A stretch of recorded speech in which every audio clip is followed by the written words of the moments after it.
जी। मैं लालमन सिंह, जिला कांग्रेस कमेटी का पीसीसी सदस्य,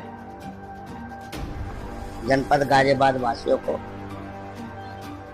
दिवाली की बहुत बहुत ढेर सारी शुभकामनाएं देता हूं और इस त्योहार को आपसी भाईचारा के साथ मनाएं और जितने भी पटाखे हैं, जो खतरनाक पटाखे हैं, जो प्रदूषण पर्यावरण को खराब करते हैं, उनको ना छोड़ें। और जो सुप्रीम कोर्ट ने गाइडलाइन दी है, तो उन गाइडलाइन के साथ होकर दिवाली की पर्व को मनाएं। मैं लालमन सिंह, जनपद गाजियाबाद के समस्त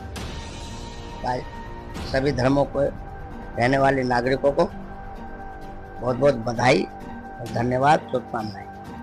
आपको जो जिम्मेदारी दी गई है स्नातक चुनाव के लिए, तो उसमें किस तरह से तैयारी आपकी रही? मैं सर्वप्रथम अविनाश पांडे, उत्तर प्रदेश प्रभारी, प्रदेश कांग्रेस कमेटी के अध्यक्ष आदरणीय अजय राय जी और जिला और महानगर कांग्रेस कमेटी के अध्यक्ष तमाम कार्यकर्ताओं का दिल की गहराइयों से आभार प्रकट करता हूं। जिस प्रकार पार्टी ने मुझ पर विश्वास करके जो जिम्मेदारी दी है, मैं ईश्वर को साक्षी मानकर यथास्थिति के अनुसार उसका निर्वहन करूंगा। और साथ ही साथ जो हमारे विक्रांत वशिष्ठ जी कैंडिडेट बनाए हैं एमएलसी के, उनके से कंधा मिलाकर उनके जिताने के लिए फिलहाल तो जो है जिला महानगर कांग्रेस कमेटी के द्वारा स्नातक वाली वोटों पर कार्य चल रहा है। और जैसे ही वोटों का कार्य पूरा होगा, वोटों का अध्ययन कर बूथ लेवल तक कमेटी बनाकर ज़्यादा से ज़्यादा अपने प्रत्याशियों को दिलाने का काम करेंगे। और मुझे पूर्ण विश्वास है, वर्तमान परिस्थिति में जिस प्रकार से उत्तर प्रदेश और देश के अंदर जो राजनीति चल रही है, उस राजनीति का बदलाव आने वाली युवा जो ग्रेजुएट हैं, उनके भविष्य से जो खेला गया है, उनको देखते हुए हमें पूर्ण विश्वास है कि विक्रांत वशिष्ठ जी बहुत भारी बहुमतों से जीतेंगे।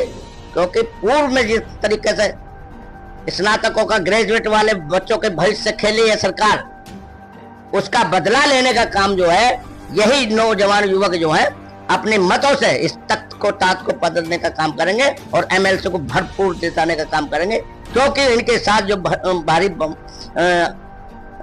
भविष्य खेला गया, उनके पेपर लीक हुए हैं, उनकी नौकरियों के साथ खिलवाड़ गया, 69,000 शिक्षक भर्ती हैं, जितने भी घोटाले हैं, वो पर्दाफाश करने के लिए बदलाव लाना है तो युवा ही बदलाव लाएगा। और वो अपने मतों से लाकर जो इस ऐतिहासिक विक्रांत हमारे जो वशिष्ठ जी है, एमएलसी को जिताने में काम करेंगे। मैं उन्हें बहुत बहुत धन्यवाद दूंगा जो इस बदलाव में बढ़ चढ़ कर जो हिस्सा लेगा, उनके लिए बहुत शुभकामनाएं दूंगा। और क्योंकि आपसे ही बदलाव होने वाला, जिससे कि धर्म जाति का भेदभाव खेल रहे युवा उस वाली बात ही जानता है। ये सत्ता का चुनाव माना जाता है और सत्ता भाजपा की चल रही है, तो आप कैसे मुकाबला कर पाए? सत्ता का तो तंत्र का माध्यम होता है। यदि निष्पक्ष होकर काम किया जाए तो सत्ता भी जनता ही उखाड़ती है।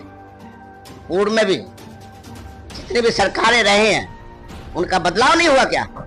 होता है। लेकिन सत्ता में बैठे वाले व्यक्ति तंत्र के माध्यम से जो वोट चोरी करते हैं, उस पर हमारे माननीय राहुल गांधी जी ने पर्दाफाश किया है और वो जनता भली भांति अब होने नहीं देगी। क्योंकि अपने मत का अधिकार देने का कॉन्स्टिट्यूशनल अधिकार हमारा जो मिला है, उसको कोई दुनिया में कोई सरकार रोक नहीं पाई है, ना रोक सकती है। प्रदेश में जो ये नफरत की राजनीति चल रही है, लोग भड़काऊ बयान दे रहे हैं। संविधान को अलग रख दिया है। संविधान हमारे देश का बहुत खूबसूरत ग्रंथ है। यदि उसे गली गली, मोहल्ले मोहल्ले, क्लासों में पढ़ाया जाने लगे ना, तो ये काम कर रहे हैं ना, इन्हें 1 घंटे में पब्लिक इनको सबक सिखा सकती है। क्योंकि तंत्र में ऐसे बैठे लोग जो काम कर रहे हैं, तंत्र वाले जो तंत्र में बैठे वाले अधिकारी हैं, जो कर्मचारी हैं, वो जनता के लिए बैठे हैं। हमारी तनख्वाह से उनको करोड़ से तनख्वाह मिलती है। वो सत्ता के अधीनस्थ होकर जो धर्म के खेल कर रहे हैं, उसको ज्यादा दिन नहीं कर सकते। जब जनता समझ जाएगी तो फिर क्रांति निश्चित होती है। सांसदिक राह पे जो बीजेपी के नेता अभद्र टिप्पणी कर रहे हैं, तो उसके बारे में कितने भाई साहब गली गली मोहल्ले मोहल्ले इन्होंने टोल 2 रुपए के टोल मीडिया वाले बैठा रखे हैं। ऐसे इनके नेता हैं क्योंकि इन्हें सत्ता का संरक्षण है। हम यदि कोई अभी ऐसा वर्ड बोल दें, हमारे पर तो मुकदमा हो जाएगा। और जो दुनिया देख रही है, सिस्टम देख रहा है, सरकारें देख रही हैं, प्रेस भी इस काम में लगा हुआ है, ये सब जनता समझ रही है। इसका परिणाम इनको भुगतना पड़ेगा और मतों से ही भुगतना पड़ेगा। आने वाला समय अपने अधिकार को जान लिए, चाहे खेत खलियान में बैठा हो किसान हो, चाहे मजदूर हो, जो युवा हो, चाहे XYZ जो मध्यम श्रेणी के, तमाम इनके धंधे खत्म कर दिए गए और अडानी अंबानी को देश को दे दिया गया। वो जनता समझ लिया। उसका बदलाव लेने के लिए अभी बिहार में देख लीजिए किस तरीके से बड़ी मीडिया नंगा नाच कर रहे हैं। वहां की जनता उन्हें भगा रही है। बधाई हो सोशल मीडिया को, जिस तरीके से सच्ची अच्छी खबर दिखा रहे हैं। वहां इनकी सरकार नहीं बन रही, अब बनेगी तो निश्चित जो क्या नाम है, वोट चोरी और सिस्टम के माध्यम से ये खेल कर सकते। जनता इनके विरोध में है। वहां नीतीश को अभी इस बार नीतीश को चेहरा क्यों नहीं रखा है? अरे इनका काम ही क्या है? जब ये किसी दलों से मिलाते हैं, ये उसको ही खा जाते हैं। महाराष्ट्र में एकनाथ शिंदे को खा गए, तेजो पटनायक जो है उसको खा गए। आप देखिए वहां जो इनको समर्थन दे रखा है नायडू, उससे पहले दूसरे जो थे उनको खा गए।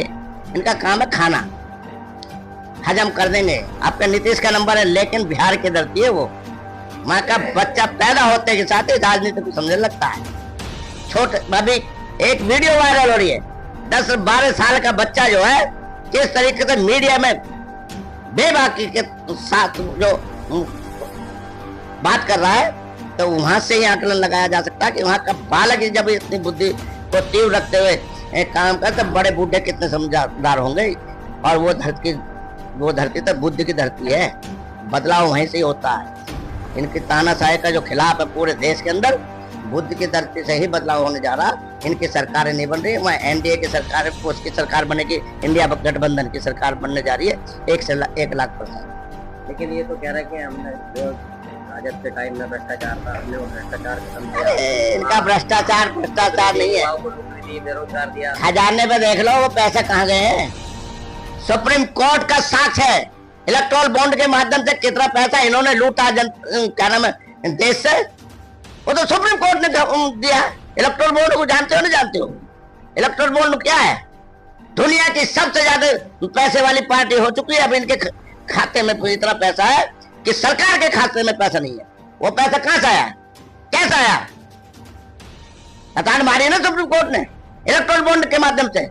अपने गिरबान में झांक के बात करें, तब दूसरे पे करें। इनका काम अपने गिरबान को नहीं झांकना है, दूसरे पे उंगली उठाने का काम करते हैं। जनता भली बात जानती है।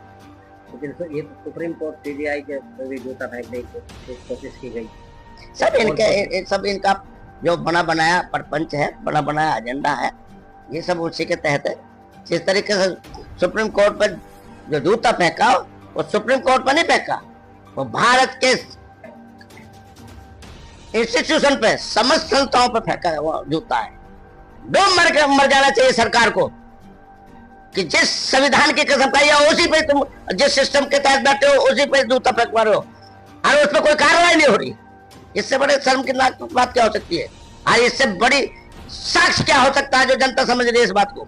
अगर प्रदेशों में तो उनके खिलाफ मुकदमा दर्ज हो रहा है, लेकिन दिल्ली में और दिल्ली के राज्य में